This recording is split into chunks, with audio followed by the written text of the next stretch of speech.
Hello, I'm Laura Smits for the Finance News Network, and joining me from Telecommunications wholesaler Inabox Group is its Chief Operating Officer, Paul Line. Paul, welcome to FNN. Hi Laura, thank you.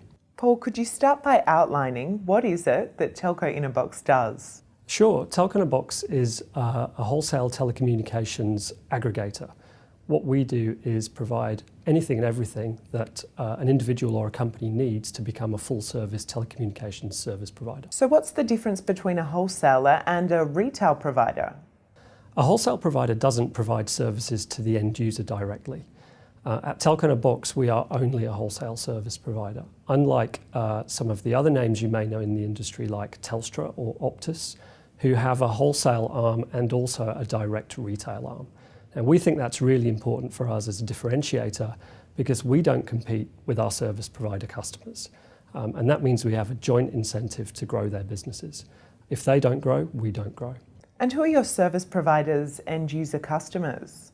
We have two types of end user customers. We have residential consumer customers who are purchasing household services, and we have small and medium-sized enterprise customers. Given Telco Inabox are the wholesale provider, does this mean you pass on the wholesale pricing to the service provider?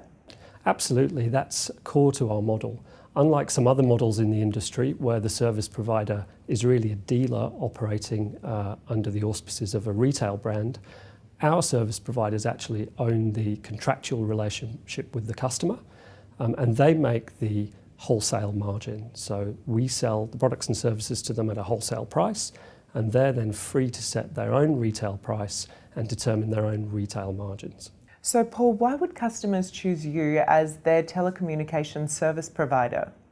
Sure. What we've found is that the reasons that people choose a telco provider are fairly similar if they're a residential consumer or a business. And it really comes down to three things: trust, the relationship they have with the provider, and value for money.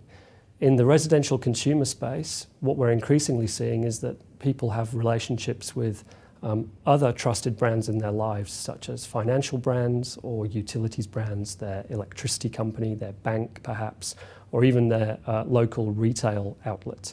A great example of this is Tesco in the UK, which everybody knows as a grocery store, but is now the largest telecommunications, or one of the largest telecommunications service providers in the UK. On the business side, what we find is people are really looking for a service provider that understands their business and that can help them to make their business more productive and not just see them as another account number that some of the larger telcos may see them as. And how does your offering vary from the major providers such as Telstra and Optus? We really pride ourselves on offering a very wide range of products. In fact, we like to call ourselves a one-stop shop. I guess one of the key differences between what we enable our service providers to offer and some of the retail brands is that we have access to lots of different products from different providers, whereas a retail provider like Telstra or Optus is really only going to sell you their products. So if their products don't suit you, you're kind of stuck. In our model, our service providers have the option to provide products from a range of different wholesale providers.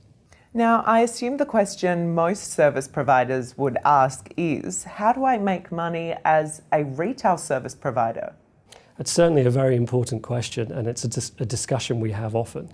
It really comes down to creating a great partnership between us and the retail service provider. In simple terms, they buy from us at a wholesale price, they set their own retail price, and they make the margin between those two price points. So finally, Paul, what do you believe makes a successful service provider? We like to say that there are four key pillars in the business that make a successful provider. And those are to get the customer, so they have to go and be able to sell to somebody effectively, to keep the customer and provide them with great customer service, to collect the money and make sure that their customers pay on time, and to manage all that profitably and make sure that they're making enough money to generate a great return for themselves. Paul Line, thank you for the update from Inabox Group. Thank you very much, Laura.